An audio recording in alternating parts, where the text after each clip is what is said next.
Kun raadiyoo sagalee walabummaa Oromiyaati. Raadiyoon sagalee walabummaa Oromiyaa sagantaa isaa torbanitti yeroo tokko dilbata galgala keessaa akka lakkoofsa Oromootti sa'a 7 hanga 7:00 akka lakkoofsa Habashaatti ammoo sa'a 1 hanga 1:00 dambalii gabaabaa meetir baandii 16 kiloheerzii 17,850 isiniif dabarsu amma jalqaba.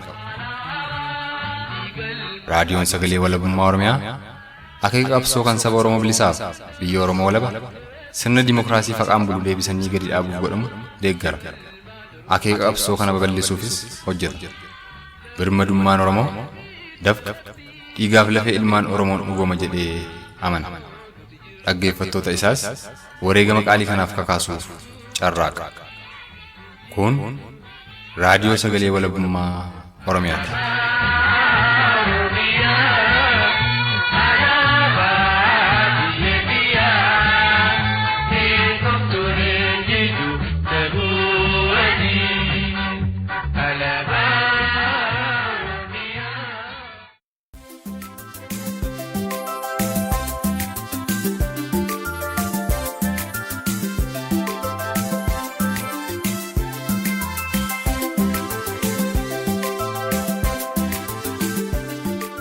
Har'ii fulbaana 4 bara 2016 bakka irraa nu caqasaa jirtan hundatti nagaan keenya sinaa qaqqabu dhaggeeffattoota keenya kabajamu ashamaa. Kanarraaf qindeeffannee qophiilee keenya qabannee isiniif dhiyaannee jirra, itti dhiyaadhaa.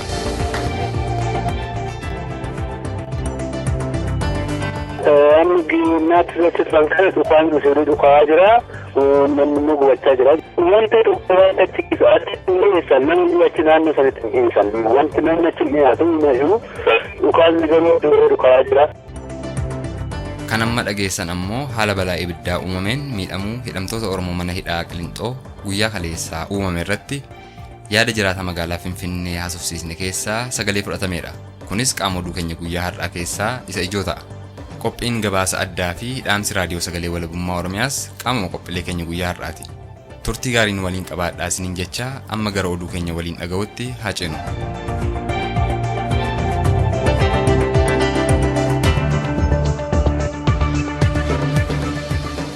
Manni hidhaa Qiliinxoo kaleessa fulbaana 3 bara 2016 galamarraa eegaluun balaa ibiddaaf kan saaxilame yoo ta'u, haga yoonaattis lakkoofsi hidhamtoota balaa ibiddaa fi dhukaasa humna waraanaa itti bobbaafamerraa itti banameen lubbuun isaanii darbee 24 yoo ta'u odeeffannoo maddeen keenya irraa arganneen beekuun danda'ame. Tarsiimoo duguuggaa sanyii saba Oromoo irratti raawwachuu koloneeffataa wayyaanee baafatee itti gargaaramaa sarragee keessaa tokko kan ta'e hidhamtoota Oromoo irratti dhukaasa banuun yaalii mana hidhaa cabsuuf taasisan fakkeessuun kan sirni kun yeroo dheeraaf itti gargaarame yoo ta'u, Sadaasa 4 bara 2005 gocha wal fakkaataa raawwatameen lubbuun hidhamtoota Oromoo 250 olitti lakkaa'amu hidhattoota koloneeffataa wayyaaneen kan darbe ta'uu seenaan kan yaadatudha. Xiqqin dhugaasaa gabaasa dabalataa qaba. Mootummaan koloneeffataa wayyaanee akkuma Sadaasa 4 bara 2005 ilmaan Oromoo qaalitti hidhamanii jiran irratti loltootaa fi poolisoota isaa dhukaasa itti bansiisuun sa'a muraasa keessatti lubbuu ilmaan Oromoo 250 galaafate kaleessa fulbaana 3 bara 2016 ganamas hidhamtoota mana hidhaa Qiliinxootti abidda qabsiisee rasaasas kan itti roobsise. Sababa balaa dhalate kanaanis lubbuun hidhamtoota 24 darbuun oolle yoo jedhamu eenyummaan namoota du'anii kanaa garuu hin beekamne. Namni naannoo mana hidhaa sanarraa bilbilee haala kanarraa qulleeffatuuf dubbifne tokkos akkas jechuun waan quba qaban raadiyoo sagalee walabummaa Oromiyaatti himan. Wanti sa'aatii 3 jammaree jedhaniiru wannichi gubachuu jechuudha. Yeroo kanatti sa'a 3 hanga sa'a 7tti ijoolleen achi jiran achi turani.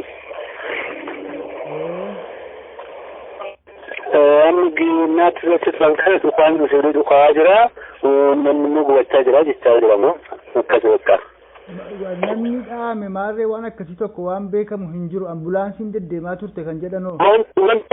Wanti dhukkubaa achi dhiyeessan namni achi naannoo sanitti dhiyeessan wanti namni achi dhiyaatu jiru dhukaasni garuu dhukaa jira. Suuraa saka waanitti qabataniiti dhukaasni zinjirii dhukaa jira akka uummanni achi keessaa hin baane warri hidhamtoonni jechuudha warri mana keessa jiran akka achi keessaa hin baane asii olii zinjiranii dhukaasaa jiru amma yeroo kanatti jechuudha amma akka ijoolleen itti namatti jechuudha asii bilbilee kaa'amu akkas akkasi malee namni leenjiru achi keessaa namni leenjiru namni du'es wanti dhaga'ame hin jiru kan ga'uuna duruu namni dhageenye malee. Gocha ammeenyaa mootummaan koloneeffataa wayyaanee hidhamtoota Oromoo irratti raawwate kanaan hooggantoonni siyaasa Oromoo mana hidhaa Qilintoo jiran duunaan tarkaanfiin qabeenyaa fi lubbuu ilmaan wayyaanee Oromiyaa keessa jiraatan irratti fudhatamuu qabas kan jedhan ilmaan Oromoo Oromiyaa bakkoota adda addaa irraa bilbilaan dubbifneedha. Haala ta'ummaa daawwatitti kan yaadutti gabaabsee wanta dubbachuu barbaadu. Wantoonni kun miidhaman taanaan yookiis immoo lubbuudhaan darban taanaan hirmijaan feesbuukii irratti kan gadhiifame jiru waaytuu hin taane wantoonni isa caccaalan illee akka raawwatamuu danda'aniifidhaan kan tilmaamu. Haala naannoo jiraadhu keessaa kan nu godhu jechuudha.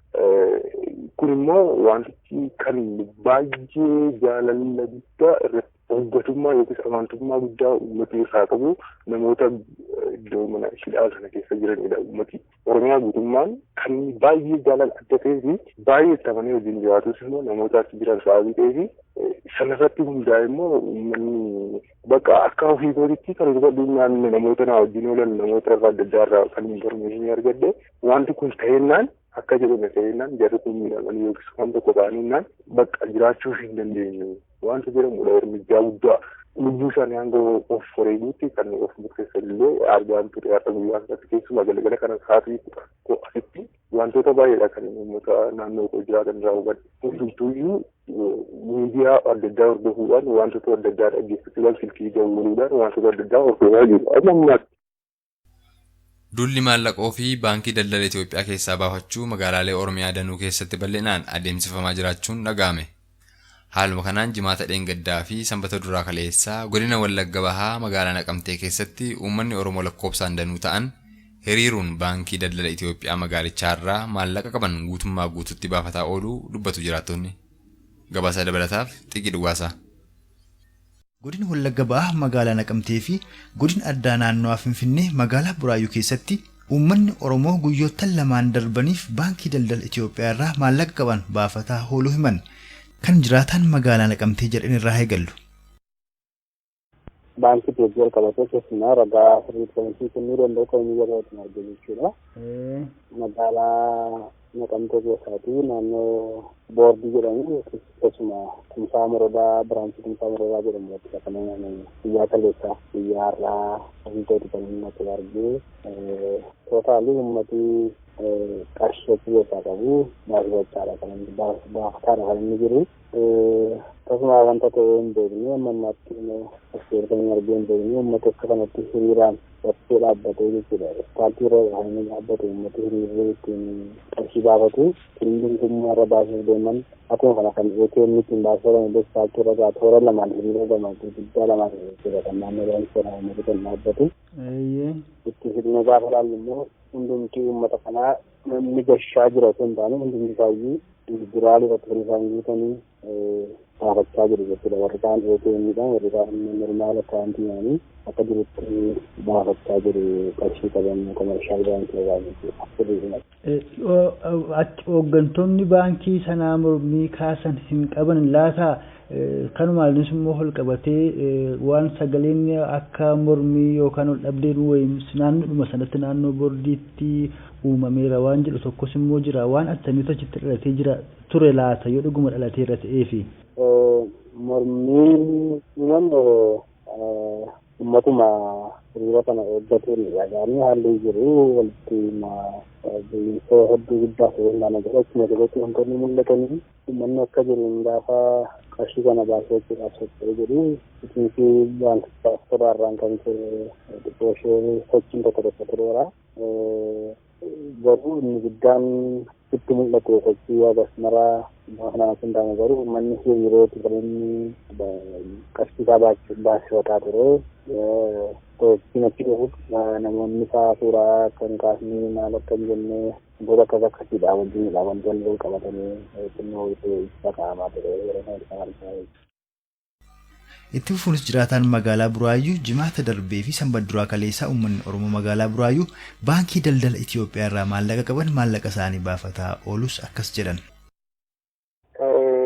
Magaalaa amma iddoon jiraachaa jiru kana naannoo magaalaa Finfinnee naannoo Oromiyaa kan taate naannoo godina addaa naannoo Finfinnee iddoo jedhamtu Buraayyuu magaalaan jiraadha.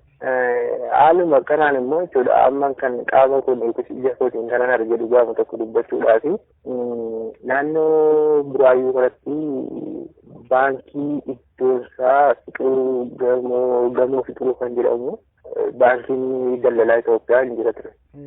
Naannoo kanatti uummanni baay'inaan kan inni bobba'aa ture guyyaarraan ofii qaamaan baankii sana seeneen ture. Ganama naannoo sa'aatii 2 fi hanga sa'aatii 3 gidduutti garuu federaalonni waajjirri qaamni hidhatee jirullee bifa sodaachisuu yookiis bifa biraastiin uummata hidhatanii kan dhaabbataa turan naannoo baankii sanaa. Sun immoo uummata sodaachisuu hin dandeenye uummanni amma hundaan sa'aatii baay'ee deeme sa'aatii 1 yeroo ga'u har'a guyyaa sanbata guddaanee jenna afaan Amaaraanii sa'aatii deebii sa'aatii 12 kan cufamuu danda'u. Garuu hamma sa'aatii 11tti namoota hedduudha kan ATM'dhaanis kan fayyadamuudhaaf yaalaa turan yookiis immoo akkaawuntii qabatanii baankii seenanii kan fayyadamuuf yaalaa turan. Kun kanaan osoo jiruu mootummaan koloneeffataa wayyaanee magaalotaa fi gandoota Oromiyaa cufa keessatti basaastota lammiiwwan Tigree ta'anii fi afaan saboota biroos sirriitti dubbatan namoota harka qalleeyyii hojiiwwan xixiqqaa hojjetan fakkeessuun bobbaasaa jiraachuun yoo dhagahamu. Haalli kunis godina Wallagga Lixaa aanaa Begii keessatti bal'inaan mul'achaa jiraachuu jiraatan aanichaa tokko raadiyoo sagalee walabummaa Oromiyaatti himan. Xiiqiin dhugaasaa ammas waan qindeeffate qaba. Mootummaan koloneeffataa wayyaanee tooftaa ittiin ilmaan Oromoo basaasisuun ajjeesu biraa baafatuun namoonni uffannaa magaalota keessa naannessanii gurguran kanneen harataa gurguran akkasumas sibiilaa fi laastikoota caccabaa gandarra naanna'anii guuran irra jireessaan ilmaan Tigree basaasaaf bobbaafaman ta'uu akkanatti raadiyoo sagalee walabummaa Oromiyaatti himan. Godina Wallagga Lixaatti jiraataa magaalaa Begii ilaalee amma wantichi wanta qabatamaan arge keessaa tokko fakkeenyaan isin kennuu yaale ijoolleen namoonni harataa yookiis immoo sibiila caccabaa ciccitaa waan adda addaa barbaadan illee jiru bifa akkasiidhaan kan deeman. Namoonni kun wanta nama ajaa'ibu addata isaanii irraa muraa yookiis immoo afaan loqoda isaanii loqoda baay'ee Amaariffa baay'ee ulfaataa ta'e takkumayyuu Oromicha dhaga'uu danda'adhamee nama hin yaadne jechuudha. Naannoo mana buna shaayii yookiis iddoo adda addaa deemuudhaan wantoota akkasii agarsiisan akkasumallee lootarii illee kan qabatanii deemallee jiru. Isaan kuni adda baafachuudhaaf jecha namoonni yaalii irratti geggeessan jiru namoota kana irratti. Yaalii irratti geggeessan sanaan immoo hin dhaga'u dhiisuu isaanii adda baafachuudhaaf wantoota adda addaadhaan fakkeenyaaf si waraana nama kana jedhanii bifa qalbiidhaan fakkeessanii akka isaan dhaga'uu baatan baruudhaaf jecha utuu isaa hin fudhatin illee namni dhiisee baqatee illee deeme jira. Iddoo sana warri harataa fi yookiis sibiila adda addaa bitan akkasumallee warri lootarii gurguranii jechuudha baqatee deeme jira. Sana booda baakgiraawundii nama sanaa gaafa qoratamu yookiis dudduubii seenaa jireenya isaatii gaafa qoratamu namni sun bukkee gaame karaa biraa hordofamee yeroo dheeraadhaaf hordofamee gaafa bukkee gaamu namni sun akkas ture nama informationii nama gidduu jiru sanaa hubachuudhaaf hojii akkasii hojjetu malee ga'een hojii isaatii yookiis immoo jireenyi isaa sana wajjin wanta waliin madaalle ta'uu isaa hubatamee jira naannoo kanatti jechuudha. Kanaafiyyuu hirmijjaa kana fakkaatanii fi wantoota kana fakkaatan gara fuulduraatti wanta dhugaa qabatamaa ta'e wanta naannoon irratti hubatee argee wantoonni akkasii akka hordofamuu qaban illee ijoolleen dargaggoo yookiis qeerroo naannoo jiran illee oliif ibsaa yeroo itti jiranidha naannoo keenyatti. Oduun keenya har'aa qabanne isiniif dhiyaanne haga kana ture.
Akkuma beekamu godina Hararge Bahaa magaalaa Qobboo keessatti ilmi Oromoo Saaladdiin Shakiim jedhamu dhiyeenya kana dhukaasa hidhattoota koloneeffataa wayyaaneen itti banameen mana yaalaa ciisaa ture. Gaafa fulbaana tokko bara 2016 lubbuun isaa darbuun ni yaadatama. Dhimma kanaa fi haala aanicha keessatti yeroo ammaa deemsifamaa jiru irratti xiiqiin dhugaasaa jiraataa aanichaa tokko bilbilaan haasofsiisee ture. Amma isatu isiniif dhiyaata. Turtiin keessan ammas raadiyoo sagalee walabummaa Oromiyaa waliin haa ta'u.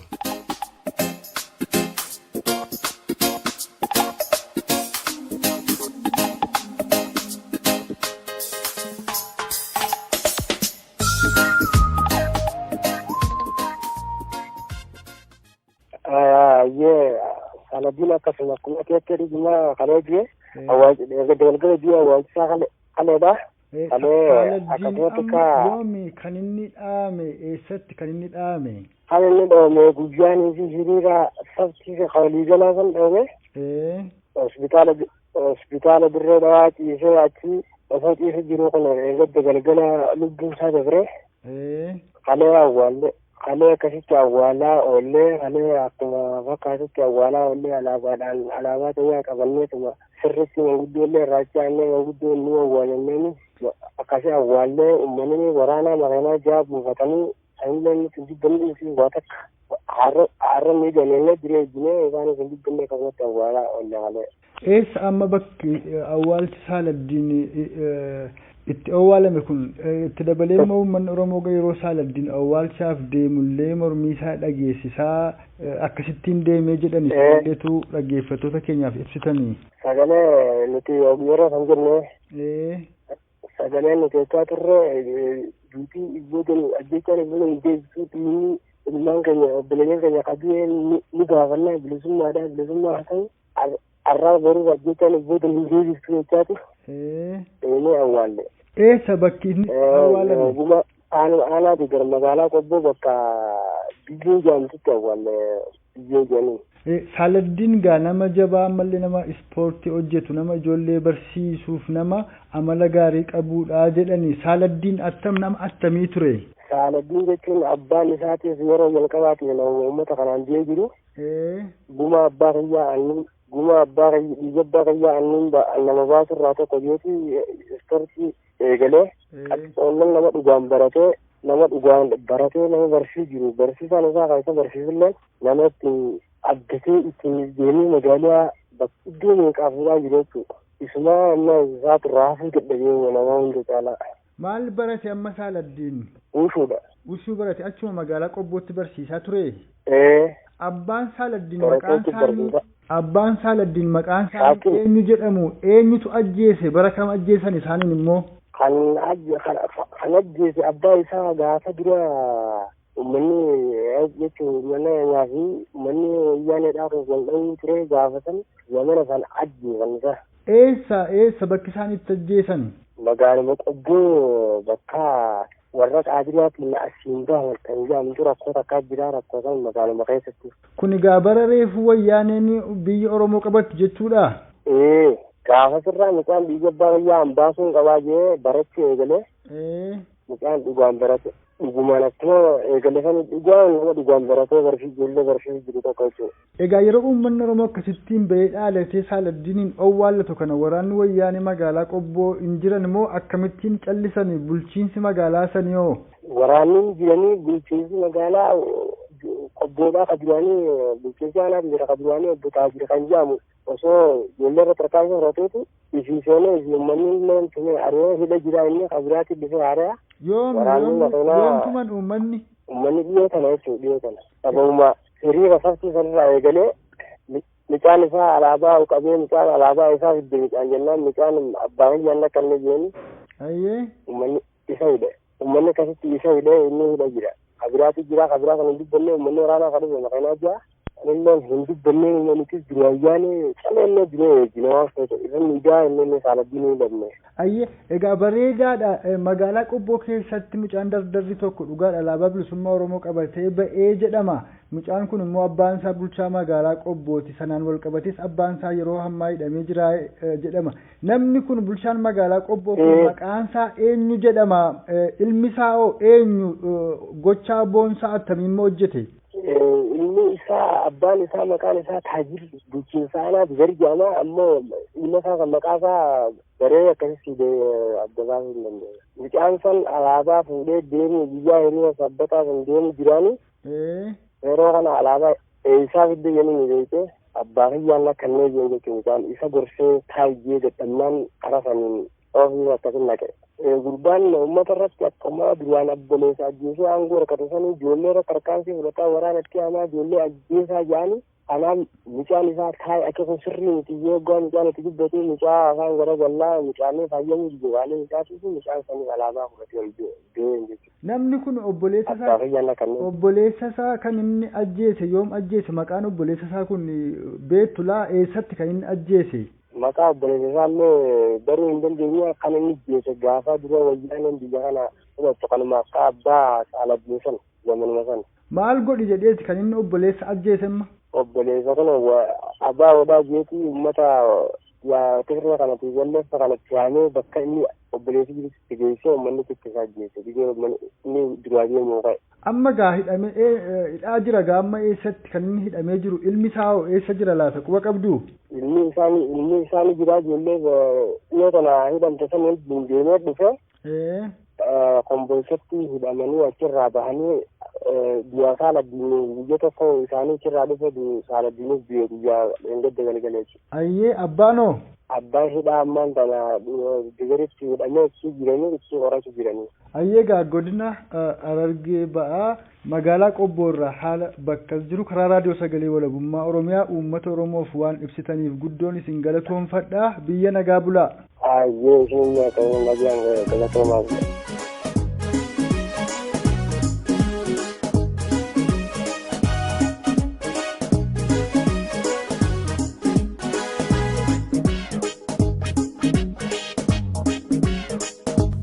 Yaa wayyaane galaana guuttataa jirtaa ka keessaa hin baane dursa dubbimma finfinnee sunu waan hin taane dhiisimee dubbii naannoo addaa sababa maastar pilaanii kanaarree hin baddan. Lakki yaa wayyaane galaana guuttataa jirtaa ka keessaa hin baane dursa dubbimma finfinnee sunu nuuf hin taane dhiisimee dubbii naannoo addaa sababa maastar pilaanii kanaarree hin baddan.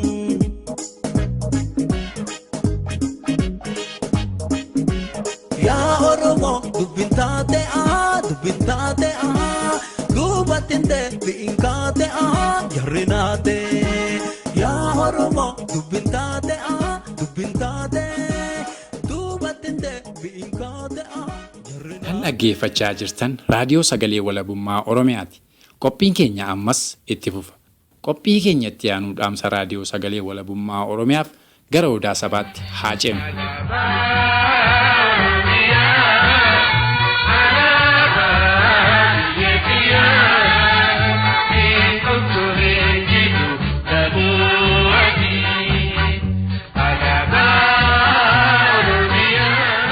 Dararaa fi miidhaan mootummaa koloneeffataa wayyaanee ilmaan Oromoo irra gahaa jiru yeroodhaa gara yerootti dabalaa deemuun yeroo har'aatti impaayerri Itoophiyaa biyya Oromoo ta'anii irrachuu qofti yakkamaa nama taasisuun hidhaa, dhaanicha, ajjeechaaf gocha suukanneessaan adabbii yakka kanaa ta'uun Oromoo irratti raawwachaa jiru ta'uun jireenyi guyyaa guyyaa ilmaan Oromoo ragaa ni ba'a.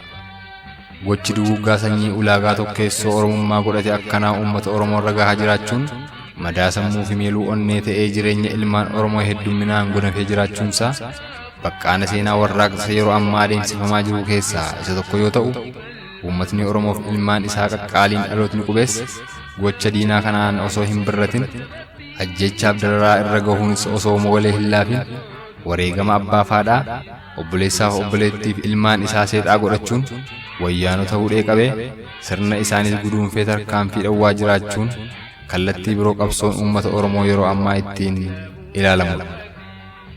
Egaa gama humnaaf jabina warraaqsi uummata Oromoo argamsiisaa jiruun yoo ilaalle egereen Oromoof Oromiyaa tarkaanfii milkoominaa saffisaa irra jiraachuun kan mul'atu yoo ta'u, haa ta'u malee gama adeemsaaf sochii dhaabbileen qabsoo bilisummaa Oromoo taasisaa jiraniin yoo ilaalle milkoominni uummata Oromoo shakkii guddaa keessa jiraachuu fi gaaffiin saba Oromoos deebii argachuuf sichi daandii dheeraan kan hafatuuf ta'uutu ifee mul'ata. Maaliif kan jedhu yoo ilaalle akkuma beekamu murnootni nama nyaata wayyaanee kan isaan luugama impaayiriitti harka keessa galfachuun sirnicha gara barbaadanitti oofuuf murtii fedha isaanii fudhachuu fi olaantummaa isaanii argisiisuu akka danda'an kan isaan taasise aangoo siyaasaa of harkaa qabaachuu fi dinagdee impaayiriitti dhuunfachuu waan danda'aniif yoo ta'u, kanaafis sababni hundee humna waraanaa jabaa of harkaa qabaachuu isaanii ta'uun kan kaadamaniiti. Qabsoon bilisummaa Oromoos olaantummaa humna waraanaa wayyaanotaa kana cabsuuf humna waraanaa jabaa ijaarratee tarkaanfilee laalisaa fudhachuun wayyaanota dadhabsiisuun dirqama yoo ta'utti, haa ta'u malee dhaabbileen qabsoo bilisummaa Oromoo jiran hundi qabsoo hidhannoo cimsuu fi humna waraanaa jabaa ijaarrachuu kan jedhu caalaa murnoota biroo uummata isaanii bakka bu'uuf impaayiriitti keessatti qabsoo taasisan waliin walii galteef tumsa ijaarrachuu fi walii isaanii waliinis gama tokkotti luucca'anii dantaa Oromiyaa irratti xiyyeeffachuurra dantaalee dabalataa biroo irratti hirkachuun tumsa uummatanii adeemuun kan mul'atu yoo ta'u, kanarraa waan ifee mul'atu ammoo qophii mootummaa ce'umsaaf godhamu irratti hirmaachuu jabaatanii tattaaffachaa jiraachuu isaaniiti. Haa ta'u malee haala adeemsa isaanii kana irratti hundaa'uun gaaffilee armaan gadiif deebii kennuun hedduu barbaachisaadha. Innis tokko mootummaa ce'umsaa wayyaaneen qindeessuu keessatti hirmaachuun milkoomina akkamii argamsiisutu danda'ama? 2 murni wayyaanee mootummaa ce'umsaa dhaabuu irratti akka walii galuuf maaltu isa dirqamsiisa? 3 humna waraanaa jabaa osoo hin ijaarranne mootummaa ce'umsaa keessatti qooda fudhachuun milkaa'ina akkamii argamsiisuu danda'ama kan jedhuu fi 4 osooma humna ta'anii argamuu danda'aniiru ta'es haala dhaabbileen qabsoo bilisummaa Oromoo ilaalcha faca'aa qabatanii deemaa jiranii fi ilaalcha ittaaf hooggansa waloo jalatti luucca'uu danda'aa hin jirre har'aa keessatti mootummaa ce'umsaatti dhiyaachuun hagam bu'a qabeessa kan jedhudha. Egaa haala laafinni haga kanaa jiru keessatti mootummaa ce'umsaatti qooda fudhachuu qofarratti xiyyeeffachuun egeree uummata Oromoof balaa hamaa hagamee qabaachuu akka danda'u mootummaa ce'umsaa bara 1991 dhaabbate irraa hubachuun kan danda'amu yoo ta'u, har'as qabsoon bilisummaa Oromoo marsaa wal fakkaataa keessaa kan hin ba'in jiru ta'uutu calaqqisee mul'ata. Egaa yeroo carraan jiraachuu dhabuu ilma Oromoo tokkoo harka agaazii tokko keessa seenee jiruu fi Oromiyaanis dhiiga uffattee jirtu har'aa keessatti dhaabbileen qabsoo bilisummaa Oromoo yaada isataa tokko jalatti luucca'anii sababaalee qabsicha tarkaanfii dhawwanittis furmaata maayee barbaaduun heeraaf seera jaarmiyaa isaanis kabajanii hooggansa tokko jalatti mataa walitti qabachuun Oromiyaa keessatti humna waraanaa ijaaranii yeroo itti hooggansa dirree qabsoo Oromiyaatti deebisuu malan har'aa keessatti hawwii bu'uura hin qabnee fi yoo dhugoomes gaaffii uummata Oromoo deebisuu hin dandeenye mootummaa ce'umsaatti qooda fudhachuuf jecha adda addummaa jaarmiyaatiin tumsa horachaa jiraachuu isaanii irraa waan hubatamu yoo jiraate, jaarmiyaan qabsoo bilisummaa Oromoo humna malee mootummaa ce'umsaatti dhiyaachuun yoo miidhaa malee uummata Oromoof faayidaa kan hin qabne ta'uu isaati. Walumaa galatti jaarmiyaaleen Oromoo biyya hambaa keessa sosso'anii fi biyya hambaa ta'anii qabsoo hidhannoo hoogganuuf yaalan qooda tumsa uumuu dursa kennanii qilleensa irratti tumsa ijaaruuf yaalan hooggansa ofii dirree qabsoo Oromiyaa irratti deebisuu qabsoo hidhannootti cichuu fi finiinsuu hooggansaaf ilaalcha tokko innis kan Oromoof Oromiyaaf taasifamu jalatti mataa walitti qabachuu fi seeraaf heera ofii baafataniin bulanii wal bulchaa qabsicha yoo utuban tumsi sana booda argamu bu'a qabeessa kan qabsicha taasisu ta'uu hubachuun yeroon isaa amma. Yoo kana gochuun hin danda'amne qooda yeroo hunda ta'innaan waan sabaaf furmaata hin taane keessatti hirmaachuun dogoggora irratti dogoggora hojjetan waan qabatamaan danda'amuuf furmaata saba Oromoo ta'e qabsoof warraaqsi dhaloota qubee gara qabsoo hidhannootti jijjiiramuun hooggansa mataa isaa akka of keessaa horatuuf gargaarsa gorsaaf gumaacha barbaachisaa taasisuun itti gaafatama seenaa jalaa ba'uuf yaaluun barbaachisaadha kan jedhu dhaamsa raadiyoo sagalee walabummaa Oromiyaa guyyaa har'aati. Oromoon ni bilisooma, Oromiyaanis ni walaboomti. raadiyoo sagalee walabummaa Oromiyaa.